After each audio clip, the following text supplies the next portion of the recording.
Hola familia, bendiciones, buenas noches, ¿cómo están?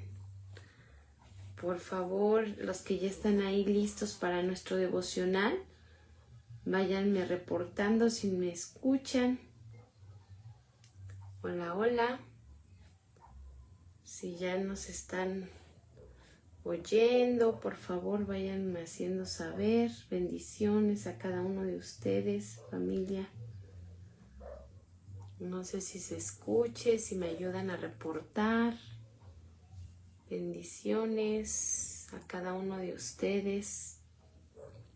Estamos listos para continuar en esta semana nuestro devocional de Lucas. Estamos leyendo Lucas. Así que ve preparando tu Biblia. Si estás en casita, ve preparando tu Biblia para que podamos empezar hoy en esta noche. Estoy aquí probando.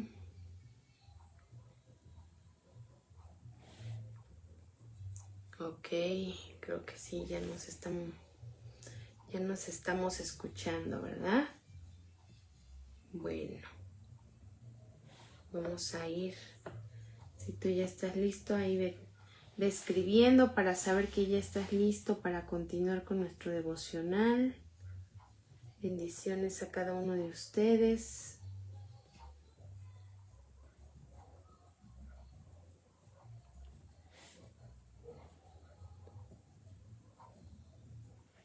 Hola, hola. Ya despierten. O ahí mientras meriendan. Vamos a aprovechar a ir meditando en la palabra de Dios. Voy a tomar este tiempo mientras para ir orando y que sea Dios hablando a nuestras vidas. Amén. Dios, te damos gracias por la oportunidad de poder meditar un día más en tu palabra.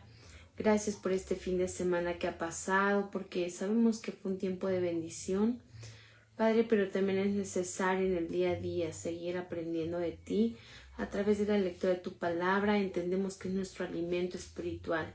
Sé tú hablándonos, sé tú cada día confrontándonos, porque eso es lo que hace tu palabra, nos corrige, nos redarguye, nos instruye para ser mejores en ti. Y en tus manos está este tiempo, sé tú trayendo dirección, Padre, te lo pido en el nombre tuyo, Jesús. Amén. Bendiciones a los que ya andan por aquí preparándose en esta noche para nuestro devocional. Bueno, pues hoy nos toca leer Lucas 19. No sé si tú ya hayas tenido oportunidad de checar Lucas 18.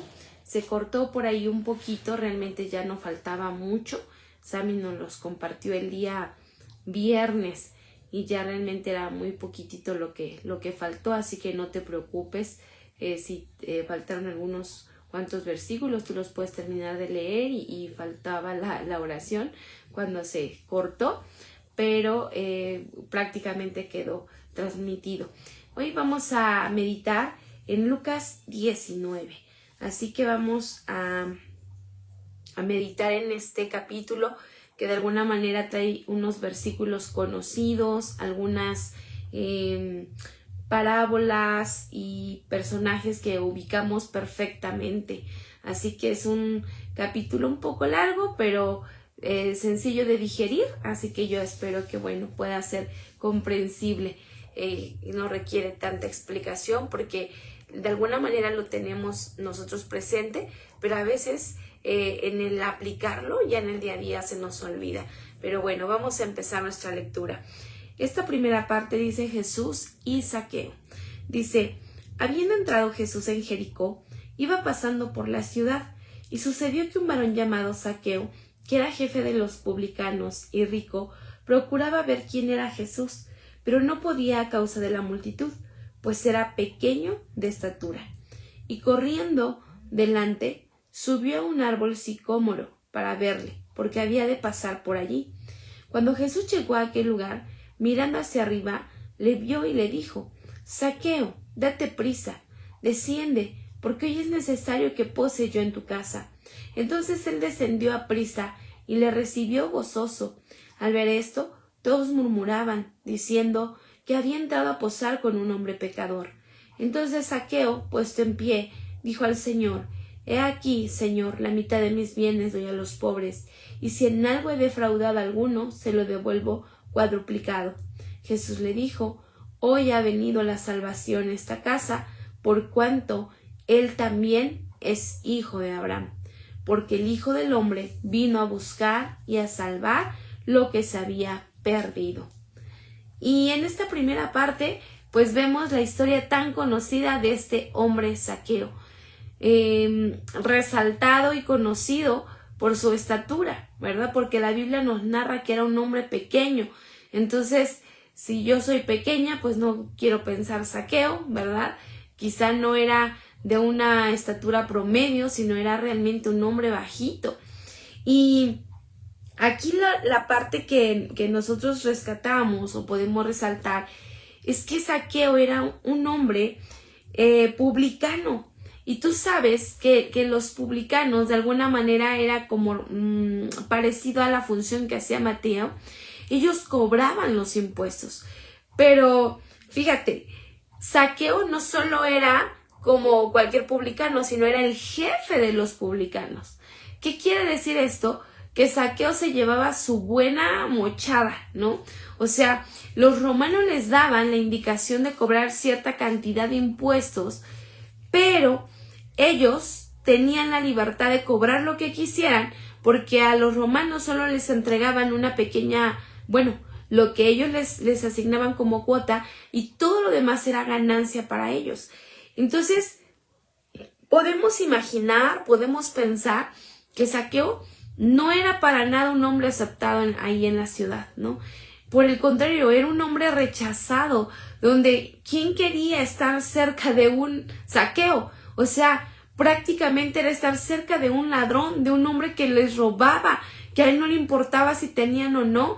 Él decía: yo voy a cobrar tanto y a mí págame.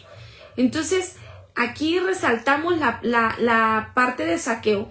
Pero fíjate, este hombre había escuchado que Jesús andaba por ahí en la ciudad.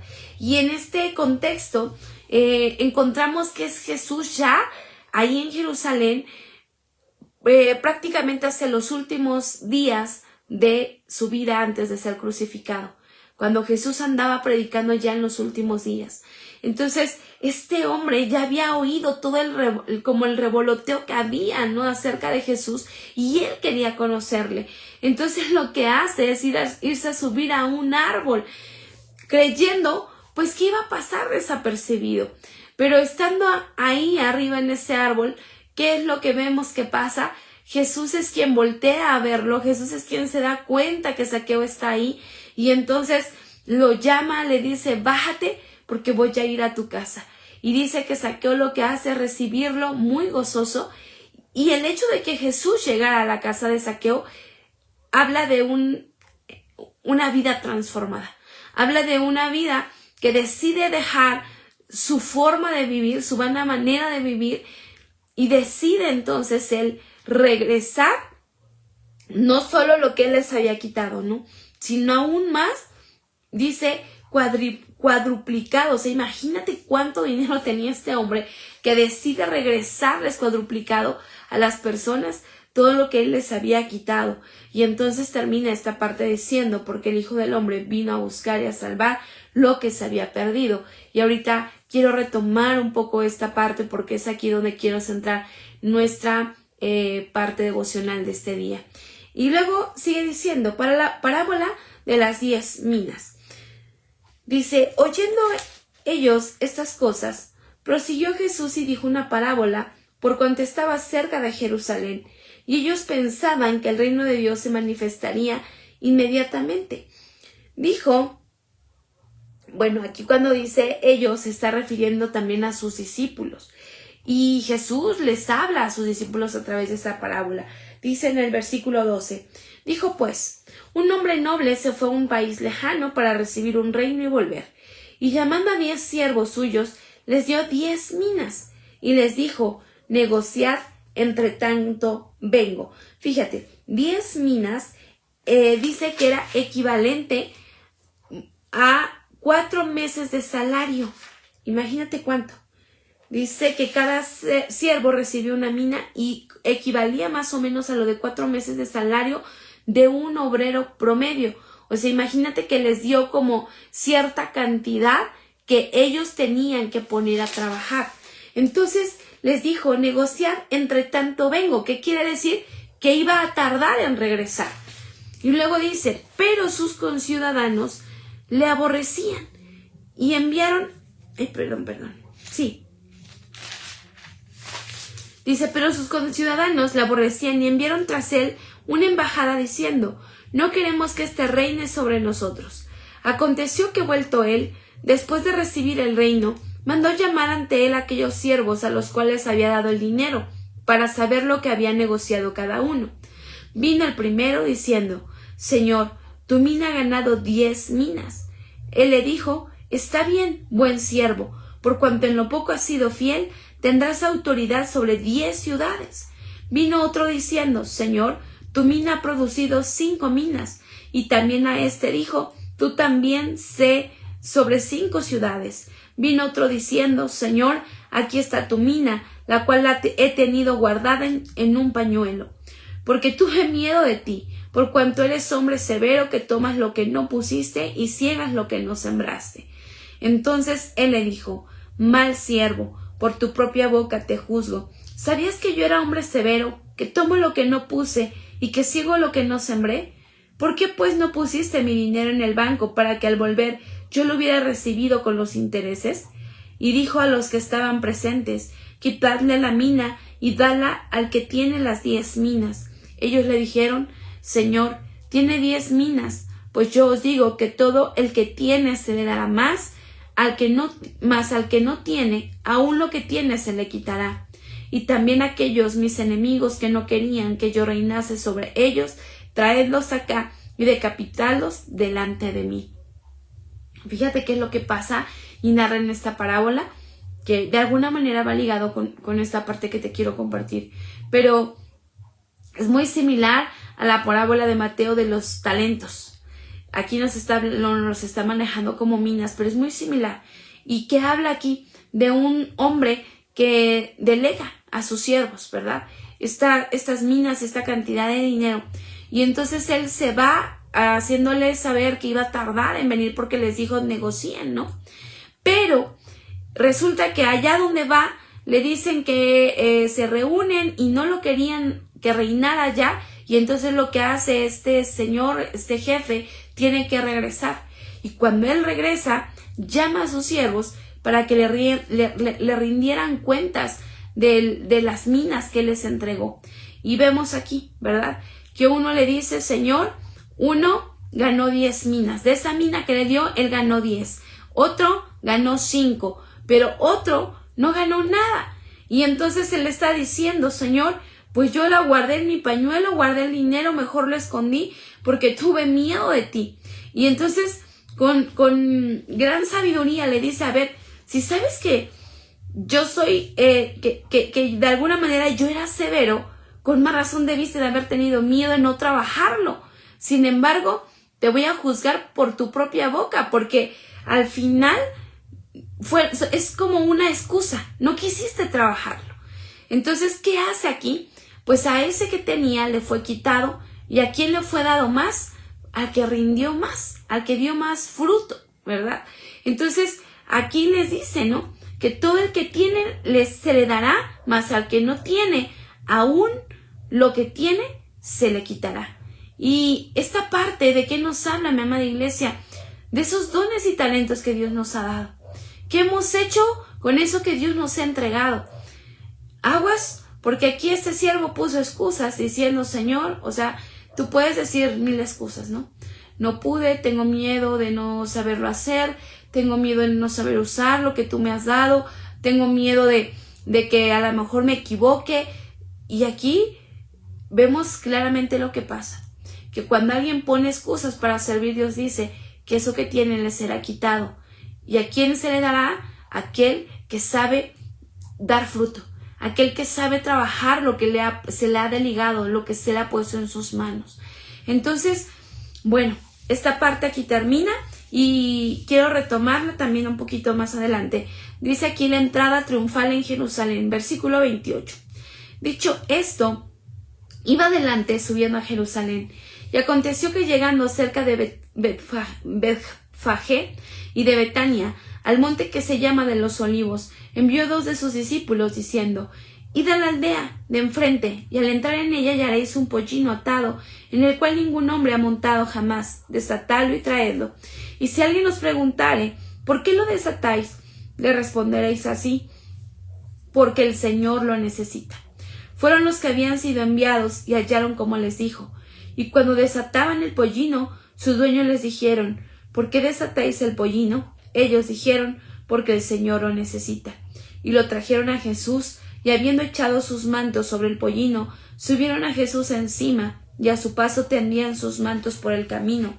Cuando llegaban ya cerca de la bajada del monte de los Olivos, toda la multitud de los discípulos, gozándose, comenzó a alabar a Dios a grandes voces por todas las maravillas que habían visto, diciendo: Bendito el Rey que viene en el nombre del Señor, paz en el cielo y gloria en las alturas. Entonces algunos de los fariseos de entre la multitud le dijeron: Maestro, reprenda a tus discípulos. Él respondiendo les dijo: Os digo que si estos callaran, las piedras clamarían. Y cuando llegó cerca de la ciudad, al verla, lloró sobre ella, diciendo: Oh, si también tú conocieses, a lo menos en este tu día, lo que es para tu paz, mas ahora está encubierto de tus ojos, porque vendrán días sobre ti cuando tus enemigos te rodearán con vallado y te sitiarán y por todas partes te estrecharán y te derribarán a tierra y a tus hijos dentro de ti, y no dejarán en ti piedra sobre piedra, por cuanto no conociste el tiempo de tu visitación. Y vemos aquí algo que ya hemos meditado, la entrada triunfal. Cuando Jesús entra a Jerusalén, ya en ese pollino montado, en ese asno, cumpliéndose la palabra de Dios, ¿verdad? Cumpliéndose esta parte de que Jesús iba a entrar en un pollino que nunca había sido montado como ese rey, pero un rey humilde, ¿verdad? No como la gente lo esperaba, montado quizá en un caballo, con toda, a lo mejor como la muchedumbre y con tanta, la mejor algarabía, aunque lo vemos que de alguna manera sucede. La gente sabía quién era Jesús y entonces hacen esta entrada triunfal a Jerusalén, recibiendo honores, recibiendo esta frase: bendito el Rey que viene en el nombre del Señor, paz en el cielo y gloria en las alturas. Entonces vemos aquí cómo Jesús entra a Jerusalén y se cumple esta palabra, esta profecía que ya estaba dada. Y aquí dice que Jesús lloró sobre ella, porque sabía que Jerusalén era la ciudad que más lo había despreciado, era quien sabía que en unos próximos días eran quien ellos lo iban a crucificar, y era a quien ellos, era Jesús a quien había venido realmente a ellos, y son los que la habían rechazado. Entonces hay tanto dolor en el corazón de Jesús, que aquí es otra parte donde nos habla que Jesús lloró, porque siente tanto dolor, tanto peso de ese rechazo de los judíos o de este pueblo elegido de Dios hacia él, sabiendo que era dentro de unos pocos días quienes ellos mismos lo iban a crucificar. Y bueno, pues pasamos al versículo 45, purificación del templo, y dice así: y entrando en el templo comenzó a echar fuera a todos los que vendían y compraban en él, diciéndoles: escrito está, mi casa es casa de oración, mas vosotros la habéis hecho cueva de ladrones. Y enseñaba cada día en el templo, pero los principales sacerdotes, los escribas y los principales del pueblo procuraban matarle. No hallaban nada que pudieran hacerle, porque todo el pueblo estaba suspenso oyéndole. Y esta parte ya hace poco tiempo la pastora nos explicaba, ¿verdad? ¿Por qué se había vuelto el templo como un espacio de mercaderes, porque ya no les costaba a ellos cuidar de esa paloma, de ese cordero que tenían que ofrecer en sacrificio, sino ya fácilmente llegaban ahí al templo y era como de llévele, ¿no? A ver, ¿para qué le va a alcanzar? Para la paloma, para el cordero, ya está lista para su sacrificio. Ya habían menospreciado realmente lo que era ofrecer un sacrificio al Señor. Y además, pues era justo esto, ¿no? Un negocio dentro del templo. Y con justa razón vemos aquí cómo es que Jesús se enoja ante esta situación. Y entonces les recuerda esta frase: mi casa es casa de oración, mas vosotros la habéis hecho cueva de ladrones. Entonces les recuerda esta parte de que su casa tendría que ser un espacio de santidad, un espacio donde realmente tendrían que ofrecer un sacrificio limpio, puro, sin mancha. Y aquí ya el pueblo realmente ya no le costaba, ¿no? Porque todo querían fácil. Entonces, de alguna manera, vemos aquí cómo cómo Jesús empieza a trabajar sobre purificar el templo. Y bueno, pues podríamos rescatar muchas cosas de este capítulo. Realmente es muy comprensible, pero el punto es, ¿qué nos quedamos para nuestra vida? Y el título del devocional de esta noche yo le puse: Él me encontró. Porque si tú te pones a pensar, mi amada iglesia, ¿quién a quién encontró? ¿Tú encontraste realmente a Jesús? ¿Tú encontraste a Dios? ¿O Él te encontró a ti? Él fijó su mirada en ti y en mí, así como lo hizo con Zaqueo. Zaqueo quizá pensaba pasar tan desapercibido, pero Jesús, que todo lo sabía, se da el tiempo para pararse justo frente a ese árbol sicómoro, levantar la vista y hablarle a ese hombre pecador, a ese hombre que era indigno de que Jesús se detuviera a hablarle, y mucho menos a ir a comer a su casa. Que la gente incluso empezó a murmurar y a decir: si Jesús supiera quién es Él, ni siquiera entraría a su casa. Pero algo importante que quiero recordarte es que justo Jesús viene a lo más vil y menospreciado. Quizá tú y yo no éramos dignos de que Jesús nos volteara a ver, mi amada iglesia.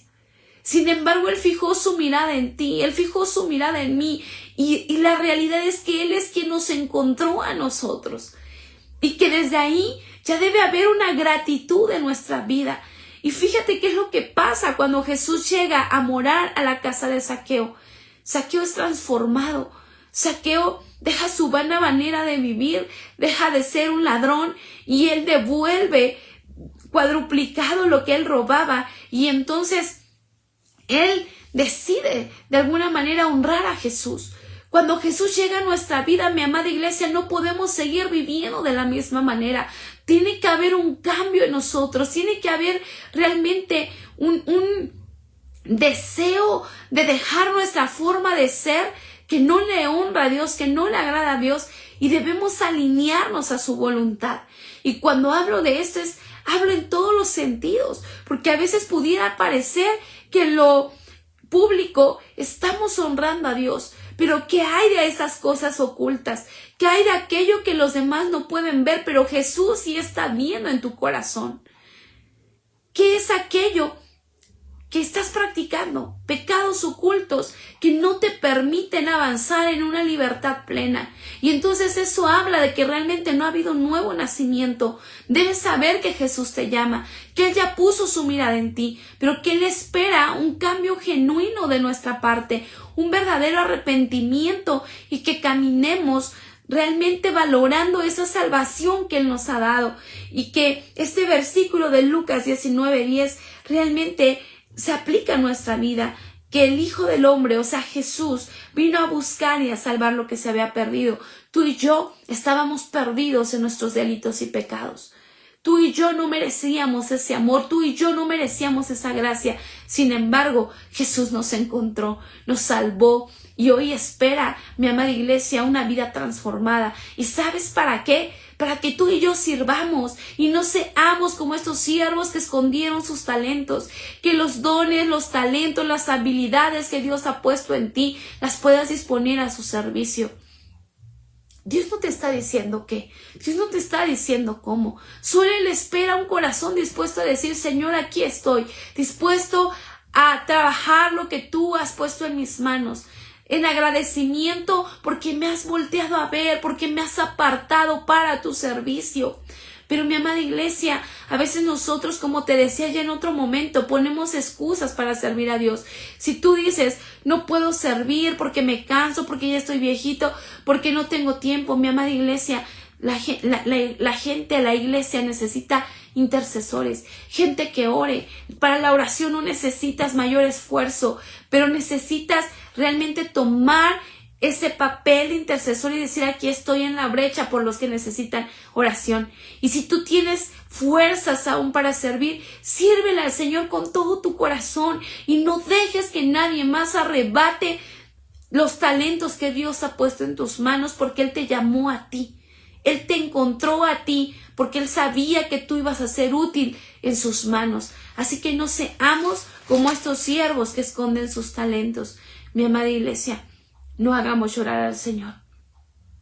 No le crucifiquemos con nuestros actos en el día a día, sino valoremos ese amor y esa gracia que Él ha tenido para nosotros.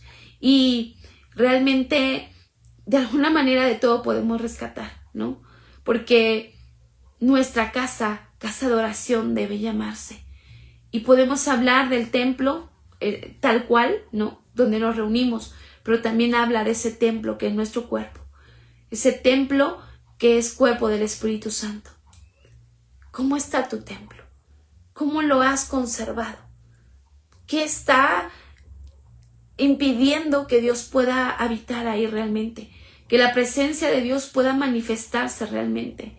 ¿Estamos ofreciendo sacrificios limpios y agradables a Dios? ¿O estamos de alguna manera viviendo como vivieron en este tiempo? Haciendo de la casa de Dios una cueva de ladrones, robándole la gloria a Él, tratando de opacar y de ocultar los talentos que Dios nos ha dado. Mi amada iglesia, hoy te invito a que pueda haber gratitud en nuestro corazón, porque Él ha puesto sus ojos en ti, en mí.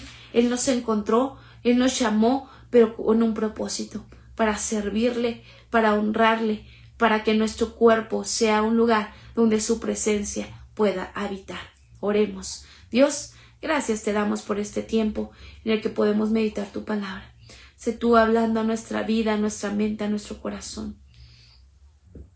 Ayúdanos a valorar el hecho de que tú nos has llamado, el hecho de que nos has escogido, Señor, y que valoremos, Padre, todo lo que has puesto en nuestras manos, que lejos de ocultarlo podamos rendir buenas cuentas a ti de lo que tú nos has dado como dones, talentos, habilidades, que las dispongamos a tus pies. Ayúdanos que nuestro cuerpo mismo pueda darte gloria, que todo lo que somos pueda honrarte en gratitud, Señor, a que tú, Señor, nos has llamado no siendo dignos, Señor, siendo quizá los más pecadores, pero nos has apartado con un propósito y que nosotros podamos valorarlo, Señor. Y ese día, cuando tú nos mandes a llamar a tu presencia, o el día en que podamos estar, Señor, contigo, podamos rendir buenas cuentas de lo que tú, Señor, nos entregaste y sobre todo de esa salvación. Gracias te damos por este tiempo, Jesús. Amén. Bendiciones, mi amada iglesia. Saludos a cada uno de ustedes. Saludos, Anita, Sergio, Maggie, Isa, Reina. Bendiciones a cada uno de ustedes. Pasen bonita noche y nos vemos el día de mañana para nuestro tiempo de oración y continuar también con nuestro tiempo devocional.